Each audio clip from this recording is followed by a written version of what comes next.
Hey everybody, we are in all things algebra. This is geometry basics right at the end of unit number 1. Type 6 are congruent angles. So I'm going to tell you or show you how to take a single angle and make a second angle that's the exact same size. That's what congruent means. All right, so the first thing we're going to do is we're going to start out with an angle. I'm going to draw a little segment. This is a ray, B on out. I'm going, to use a compass to draw an arc that's going to cross both sides of angle A. I'm then going to recreate that from point B, find the measure of that arc, recreate that measure off of E, and then connect B to F, and then I'll have two congruent angles. I'm going to do it number 1. All right, number 1. First thing I'm going to do is I'm going to draw out another ray over here to recreate this P that's going towards the right here.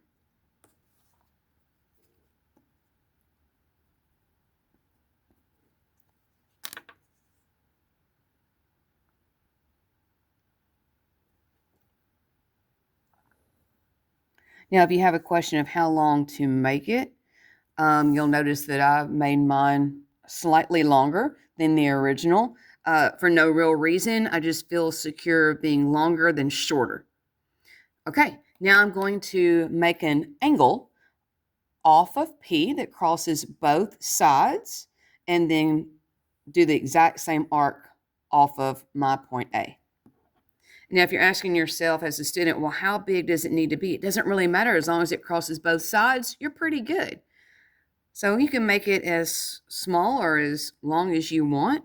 You'll notice that I'm not going all the way out, but I'm not going to, come here close to P either. Kind of making mine, I don't know, about maybe a little less than halfway. Doesn't really matter. What matters is that once you make this arc, do not change the measure of your compass because you're going to recreate it the exact same measure over here off of point A, or whatever you called this point. All right, so make an arc, everybody. This is a minor arc. Minor arcs are our arcs that are smaller than 180 degrees. Don't change the compass measure. Put your sharp end on that point right there and recreate that exact same arc. So you're just kind of doing the exact same thing. Okie dokie. So I'm going to call this B, C. And I'll call this D. For no particular reason, but I do need to find out what the measure of this arc here is. I mean, from B to C, because I need to recreate it over on the other one. So I got to, you'll notice, close my compass because I've got it too wide now. I need to have my point on C, my pencil on B, not the letters, the dots.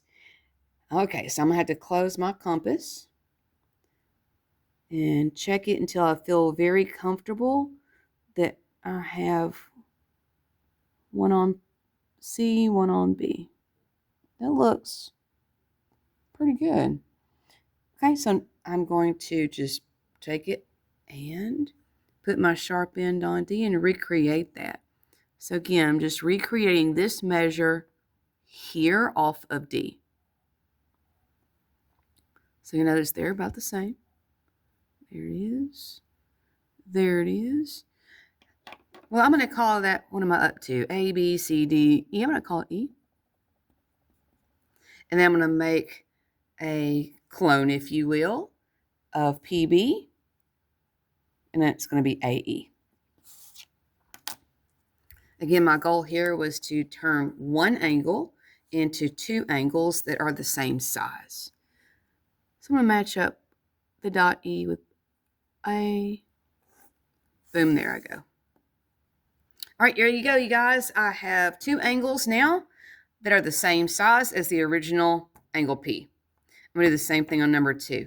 Now, number 1 was an acute angle. An acute angle is an angle that's smaller than 90.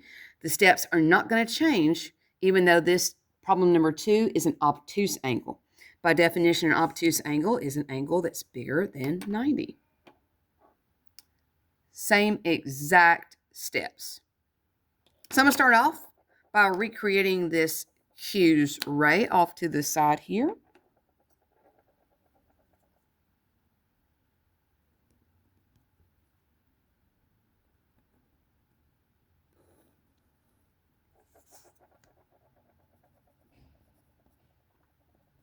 Again, it doesn't really matter how long you make this. You'll notice I made mine longer just to be on the safe side. Longer is better than shorter. I'm going to make an arc off this angle Q and recreate it off of A. Now this arc is going to be quite a bit longer because the bigger the angle is, the bigger the arc's measure has to be. So I'm going to make a fairly large. And again, it doesn't really matter how long it is. You never want to be longer than your ray. So mine is definitely not. But you want it to be not too short either, because some compasses can be difficult when they're too short.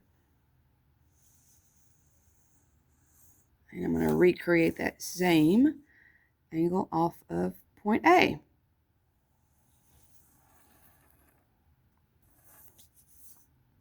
Again, this is still a minor arc, because both of these arcs are smaller than 180. So I'll call that point B, point C, point D. Okay, you guys, now I've got to figure out where my ray is going to go. It's going to go somewhere over here. I don't know exactly where. So I got to figure out where it's going to cross this arc. And to do that, I need to know how long the measure of this arc BC is. I'm going to use my compass to do that. So right now, if I put my pencil on the dot for C, you can see my compass is nowhere near long enough. So I'm going to have to open this up until I get sharp end on B, pencil on C.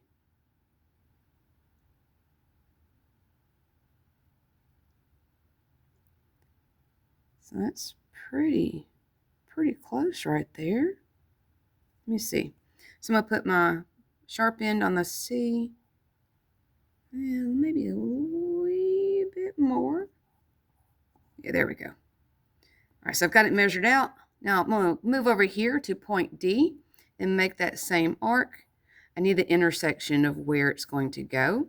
So these measures are the exact same. Just looking at them. Okay, so I'm going to call this intersection E. And this is the direction of where my new ray is going to go. I need a ray AE in order to have two congruent angles. Basically cloning the original. Now I have two angles that are the exact same size. That's what congruent means. Okay, you guys, those are type 5 congruent angles.